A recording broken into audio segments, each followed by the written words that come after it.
Hi friends, welcome to tips and tricks factory. இந்த லேப்டாப்போட பேட்டரியை எப்படி கழட்டி திருப்பி மாட்டலாம் அப்படின்றத பற்றி தான் சொல்ல போகிறேன். வாங்க பார்க்கலாம்.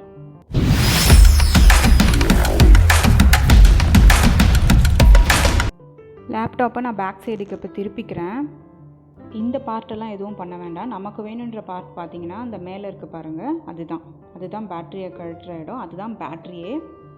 அந்த இடத்துல தான் நம்ம பேக் சைடு கழட்ட போகிறோம். அங்கே 2 ஸ்லைட் பட்டன்ஸ் இருக்கும். ஒன்று பார்த்தீங்கன்னா ரிலீஸ், இதுதான் ஓப்பன் க்ளோஸ் மாதிரி. இன்னொன்று லாக்.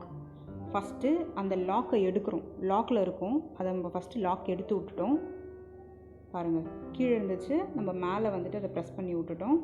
அந்த லாக்கை அன்லாக் பண்ணதுக்கப்புறம் அதை ஓப்பன் பண்ணாலும் நமக்கு பேட்டரி ஓப்பன் ஆகாது. ஸோ அதை ஓப்பன் பண்ண ரிலீஸையும் பேட்டரியோட மிடில் பார்ட்டையும் ஒரே டைமில் வந்துட்டு ஓப்பன் பண்ணுறோம். அப்படின்னா தான் பேட்ரி ஓப்பன் ஆகும். பாருங்கள், பேட்ரி ஓப்பன் ஆகிடுச்சு. பேட்டரியோட எண்ட்ஸ் பார்த்திங்கன்னா லைட்டாக மேக்னெட் இருக்கும். அந்த மேக்னெட் தான் நமக்கு பேட்டரி போடும் போது டக்குன்னு பிடிச்சிக்கும். அதில் இங்கே பாருங்கள், இந்த கர்வ் இருக்கா, இதே மாதிரி நமக்கு லேப்டாப்போட அந்த எண்டில் இந்த கர்வ் ஃபிக்ஸ் ஆகிற மாதிரியான ஒரு இடம் இருக்கும். அதே மாதிரி இந்த பார்ட்லேயும் இருக்கும்.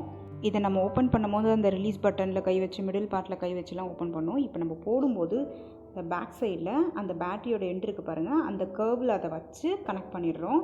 மேக்னெட் அது பிடிச்சிக்கும். இந்த சைடும் அதே மாதிரி ஆகிடும், பேட்டரியும் க்ளோஸ் ஆகிடும். இந்த மாதிரி ஆனதுக்கப்புறம் லாக்கை மறக்காமல் ப்ரெஸ் பண்ணி விடுங்க. அவ்வளோதான், இப்போ லாக் ஆகிடுச்சு. பேட்டரி தானாக இப்போ கழடாது. லாக்கை மட்டும் மறக்காமல் ப்ரெஸ் பண்ணுங்கள். ஸோ இந்த வீடியோ உங்களுக்கு யூஸ்ஃபுல்லாக இருக்கும்னு நம்புகிறேன். மறக்காமல் சப்ஸ்கிரைப் பண்ணிவிட்டு பக்கத்தில் இருக்க பெல் ஐக்கான் கிளிக் பண்ணுங்கள். உங்கள் ஃப்ரெண்ட்ஸ்க்கெலாம் ஷேர் பண்ணுங்கள். இன்னும் சூப்பரான டிப்ஸோடு நெக்ஸ்ட் வீடியோவில் வந்து பார்க்குறேன். Thank you friends.